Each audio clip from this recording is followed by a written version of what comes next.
Price the Lord. ஆண்டவரும் இரட்சகருமாய் இருக்கிற இயேசு கிறிஸ்துவின் நாமத்தினாலே தினம் ஒரு தீர்க்க தரிசனம் என்கிற தேவனுடைய வார்த்தைக்கு உங்களை வரவேற்கிறோம். தீர்க்க தரிசனம் என்பது தேவ ஆவியால் அருளப்பட்ட ஆண்டவருடைய வாக்குத்தத்தமான வார்த்தை மாத்திரமே. இந்த நாளுக்குரிய தீர்க்க தரிசனமான வார்த்தைகளை வாசித்து நாம் ஜெபிக்கலாம். அப்போஸ்தலர் 16வது அதிகாரம் 26வது வசனத்தை நான் வாசிக்கிறேன். சடுதியிலே சிறைச்சாலையின் அஸ்திபாரங்கள் அசையும்படியாக பூமி மிகவும் அதிர்ந்தது. உடனே கதவுகளெல்லாம் திறவுண்டது, எல்லாருடைய கட்டுகளும் கழன்று போயிற்று. கர்த்தர் வார்த்தைகளை நமக்கு ஆசீர்வதித்து தருவாராக.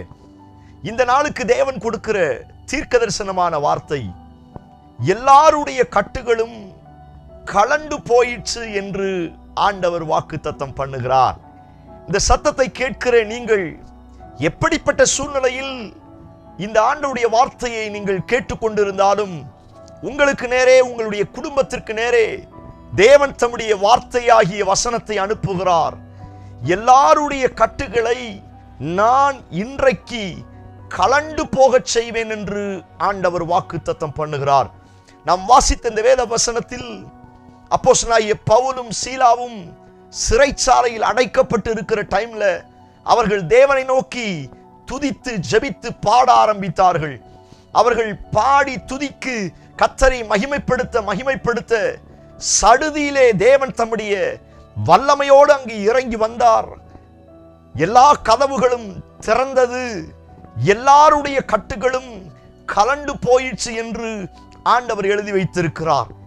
யார் அதிகமாய் தேவ சமூகத்தில் காத்திருக்கிறார்களோ, யார் அதிகமாய் அவருடைய சமூகத்தில் ஜெபித்து அவரை ஆராதிக்கிறார்களோ, அவர்களை எந்த மனுஷீக வல்லமைகளுடைய கட்டுகளும், எந்த சத்துவனுடைய கட்டுகளும் ஒரு நாளும் கட்ட முடியாது.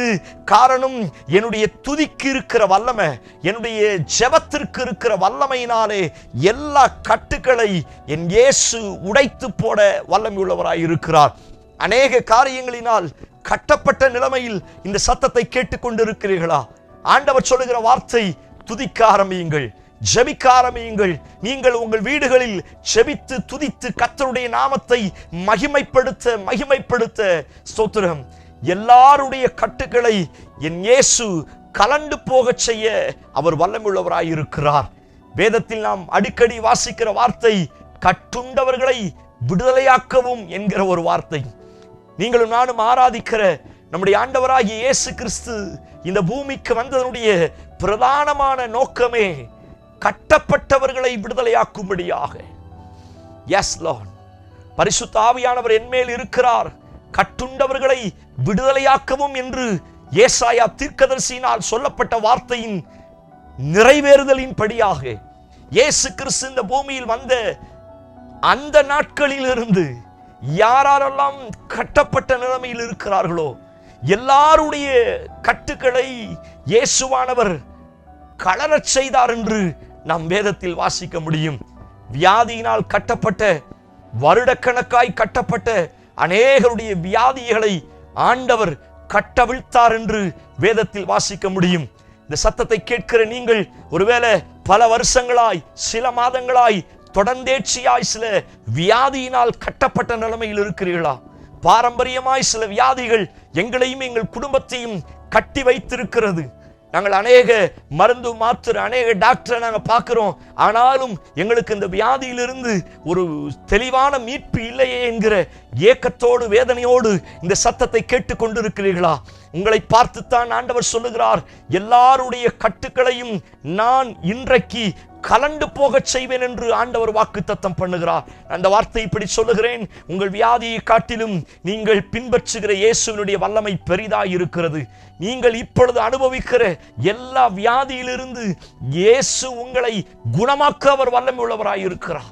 எல்லா வியாதியினால் சத்துரு உங்களுடைய குடும்பங்களை கட்டி வைத்திருந்தாலும் இயேசு அவைகள் எல்லாவற்றிலும் நின்று உங்களை விடுதலையாக்க அவர் வல்லமையுள்ளவராய் இருக்கிறார். 2, பிசாசின் கையில் அகப்பட்ட, பிசாசினால் கட்டப்பட்ட யாவரையும் விடுதலையாக்கினார் என்று வேதத்தில் வாசிக்க முடியும். இன்றைக்கும் சத்துருவானவன் அநேகருடைய குடும்பத்தை கட்டி வைத்திருக்கிறான். அநேக கட்டுகளினால அவருடைய கையின் பிரயாசங்களை, அவருடைய சம்பாத்தியங்களை, அவருடைய தொழில்களை இன்றைக்கும் சத்துருவானவன் கட்டி வைத்திருக்கிறான். இந்த சத்தத்தை கேட்கிற நீங்கள், ஒருவேளை எங்களுக்கு சத்துருதான் இந்த பிசினஸ், இந்த கையின் பிரயாசங்களை கட்டி வச்சிருக்கிறான், சத்துருவின் மூலமாகத்தான், சில மந்திரவாதத்தின் பிள்ளி சுனியத்தின் மூலமாகத்தான், சில அசுத்த வல்லமைகள் மூலமாகத்தான் எங்க குடும்பம் கட்டப்பட்ட நிலைமையில் இருக்கிறது என்கிற வேதனையோடு இந்த சத்தத்தை கேட்பீர்கள் என்று சொன்னால், உங்களுக்கு இந்த வார்த்தையை ஆண்டவர் தீர்க்கதரிசனமாய் சொல்லுகிறார். நான் இன்றைக்கு எல்லாருடைய கட்டுக்களை கலண்டு போக செய்வேன் என்று இயேசு உங்களுக்கு வாக்குத்தத்தம் பண்ணுகிறார். உங்கள் வீட்டில் யாரை கட்டி வைத்திருக்கிறானோ, எதை கட்டி வைத்திருக்கிறானோ, அத்துணை கட்டுகளும் இன்றைக்கு கலண்டு விழும் என்று கர்த்தர் வாக்குத்தத்தம் பண்ணுகிறார். நான் சொல்லுகிறேன், நீங்கள் இருக்கிற இடத்தில் ஜெபிக்கும் பொழுது, நீங்கள் இருக்கிற இடங்களில் கர்த்தரை ஆராதிக்கும் பொழுது, நான் சொல்லுகிறேன், அன்றைக்கு பவுலுடைய சிறைச்சாலையிலே திடீரென்று தேவனுடைய வல்லமை புறப்பட்டு வந்து எல்லாருடைய கட்டுக்களை கலண்ட போக செய்தது போல உங்க குடும்பத்தில் அவன் கட்டி வைத்திருக்கிற எல்லா கட்டுக்களை இன்றைக்கு நான் கலண்டு விழச் செய்வேன் என்று இயேசு வாக்குத்தத்தம் பண்ணுகிறார். எத்தனை பேர் இந்த வார்த்தைக்கு ஆமென் சொல்றீங்க? நம்ப ஆரம்பிங்க, நம்ப ஆரம்பிங்க. தாவீது சொல்லுகிறான், பாதாள கட்டுகள் என்னை சூழ்ந்திருக்கிறது, மரண கண்ணிகள் என் மேல் விழுந்தது. இன்றைக்கும் சில பாதாளத்தின் கட்டுகளினால சத்துருவானவன் அநேகருடைய வாழ்க்கையை கட்டி வைத்திருக்கிறான். மரணம், எதெடுத்தாலும் மரண பயம், எது என்ன சின்ன தோல்விகள் ஏமாற்றங்கள் வந்தாலும் மரணத்தை குறித்து சிந்திக்கிற ஒரு எண்ணம். ஒருவேளை அப்படிப்பட்ட பாதாளத்தின் கட்டுகளோடு இந்த சத்தத்தை கேட்பீர்கள் என்று சொன்னால், இன்றைக்கு இந்த வார்த்தையை ஆண்டவர் உங்களுக்கு தீர்க்கதரிசனமாய் சொல்லுகிறார். பாதாளத்தின் கட்டுகளினால் கட்டப்பட்ட எல்லாருடைய கட்டுகளை நான் இன்றைக்கு கலண்டு விழச் செய்வேன் என்று இயேசு உங்களுக்கு வாக்குத்தத்தம் பண்ணுகிறார். ஓ பிரைஸ் காட்! எத்தனை பேர் பெற்றுக்கொள்வதற்கு ரெடியாக இருக்கிறீர்கள்? வேதத்தில் வாசிக்கிறோம், அவன் அவருடைய தோள்களை கட்டி வைத்திருக்கிறான், அவருடைய இடுப்புகளை கட்டி வைத்திருக்கிறான், அவருடைய நாவுகளை கட்டி வைத்திருக்கிறான் என்று வேதத்தில் அநேக வசனங்களை நாம் வாசிக்க முடியும். ஆனால் இன்றைக்கு கர்த்தர் சொல்லுகிற தீர்க்கதரிசனமான வார்த்தை, அவன் எந்த பார்ட்டை கட்டி வைத்திருந்தாலும் இன்றைக்கு என் தேவன் அந்த கட்டுக்களை எல்லாம் கலண்டு விழச் செய்ய போகிறார். நான் சொல்லுகிறேன், உங்க குடும்பத்தில் உங்க பிள்ளைகளுக்காய் நீங்கள் செபித்துக் கொண்டிருக்கிறீர்களா? ரட்சிக்கப்படாமல் ஒரு சிலருக்காய் நீங்கள் செபித்துக் கொண்டிருக்கிறீர்களா? ஆண்டவர் சொல்லுகிற தீர்க்கதரிசனமான வார்த்தை, எல்லாருடைய கட்டுகளும் கலண்டு போனது போல உங்க ஜெபத்தின் சத்தத்தை பார்த்து, உங்க துதியின் சத்தத்தை பார்த்து எல்லா கட்டுக்களை கர்த்தர் இன்றைக்கு கலண்டு போக செய்ய போகிறார். இந்த வசனத்தின் பிரகாரம் பார்த்தோம் அப்படின்னா, பவுலும் சீலாவும் கர்த்தரை ஆராதித்தார்கள். அவர்கள் கட்டுக்களைத்தான் கர்த்தர் உடைத்து போட்டிருக்க வேண்டும். ஆனால் இவர்கள் ஆராதித்ததின் பிரதிபலனாய் இவர்கள் கட்டுகள் மாத்திரமல்ல, அந்த சிறைச்சாலை கைதியில் எத்தனை கைதிகள் இருந்தார்களோ எல்லாருடைய கட்டுகளை கர்த்தர் கட்டவிழ்த்து விட்டாராம்.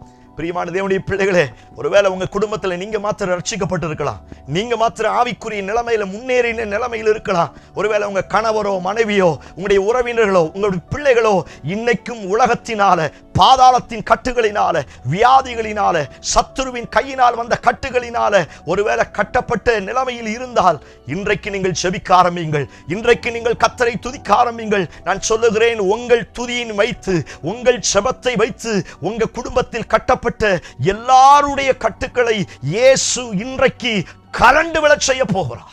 Praise God, hallelujah. இந்த வார்த்தை ஆண்டவர் உங்களுக்கு தீர்க்கதரிசனமாய் சொல்லுகிறார். எத்தனை வருடங்களாய், எத்தனை மாதங்களாய் சொத்துர உங்க குடும்பத்தை கட்டி வைத்திருக்கிற அநேக கட்டுக்கள் இன்றைக்கு கலண்டு விழப்போகிறது. இந்த வார்த்தையை ஆமென் சொல்லி ஏற்றுக்கொள்ளுங்க. இந்த வார்த்தையை கேட்கும் பொழுதே தேவனுடைய வல்லமை சடுதியாய் இறங்கி வரப்போகிறது. உங்க குடும்பத்தின் மேல் இருக்கிற சில பாதாள கட்டுகளை, சில மரண கட்டுகளை இன்றைக்கு இயேசு தம்முடைய வார்த்தையை அனுப்பி, தம்முடைய வல்லமை அனுப்பி அவைகளை கலண்டு விழச் செய்ய போகிறார். ஓ பிரைஸ் காட்! எத்தனை பேர் இந்த வார்த்தைக்கு ஆமென் சொல்றீங்க? நீங்கள் பூமியிலே எவைகளை கட்டவிழ்க்கிறீர்களோ அது பரலோகத்திலே கட்டவிழ்க்கப்படும். இந்த வார்த்தை ஆண்டவர் உங்களுக்கு தீர்க்கதரிசனமாய் செபிக்கிறார். ஆண்டவர், இப்பொழுது நீங்கள் செபிக்க ஆரம்பியுங்கள், என்னோடு சேர்ந்து இணைந்து செபிக்க ஆரம்பியுங்கள். நீங்கள் செபிக்க செபிக்க அநேக கட்டுகள் பரலோகத்தில் இன்றைக்கு கட்டவிழ்க்கப்பட போகிறது. இன்றைக்கு தேவன் உங்களுடைய குடும்பத்திற்காய், உங்கள் எதிர்காலத்திற்காய், உங்களுடைய வாசலுக்காய், சபைக்காய், ஊழியத்திற்காய் அநேக கட்டுக்களை பரலோகத்தில் கட்டவிழ்க்க போகிறார். கண்களை மூடி என்னோடு சேர்ந்து ஜெபிக்க ஆரம்பியுங்கள். எஸ் லார்ட், எல்லாருடைய கட்டுகளும் கலண்டு போகட்டும் ஆண்டவரே. வியாதியோடு இந்த சத்தத்தை கேட்கிறாங்களா? மரண பயத்தோடு இந்த சத்தத்தை கேட்கிறாங்களா? அநேக கஷ்டத்தோடு, அநேக ஏமாற்றம் தோல்வியோடு இந்த சத்தத்தை கேட்கிறார்களா? எல்லாருடைய கட்டுகளும் கலண்டு போவதாக. இந்த வார்த்தையின் வல்லமை அவர்கள் மேல, அவர்கள் குடும்பத்தின் மேல இப்பொழுது இறங்குவதாக என்று நாங்கள் ஜெபிக்கிறோம். கட்டவிழ்த்து விடுகிற இயேசு என் ஜனங்களை கட்டவிழ்த்து விடுவீராக. எல்லாருடைய கட்டுகளும், எவைகளை சத்துரு கட்டி வைத்தானோ அத்துணை கட்டுகளும் இன்றைக்கு இயேசுவின் நாமத்தினால கலண்டு விழுவதாக. ஒரு வல்லமை இறங்கி அற்புதத்தை செய்தபடியினால் உமக்கு ஸ்தோத்திரம். இயேசு கிறிஸ்து மூலம் ஜெபிக்கிறோம். ஜெபம் கேளும் நல்ல பிதாவே. Amen, amen. Praise the Lord. நம்பிக்கையோடு இந்த நாளை துவங்குங்கள். எல்லாருடைய கட்டுகளும் கலண்டு விழப்போகிறது. கட்டவிழ்க்கிற இயேசு உங்கள் பக்கத்தில் இருக்கிறார். இந்த செய்தி உங்களுக்கு ஆசீர்வாதமாக இருக்கும் என்று சொன்னால் மற்றவருக்கு ஷேர் பண்ணுங்க. கர்த்தர் பெரிய காரியங்களை செய்வாராக. ஆமென். Praise the Lord.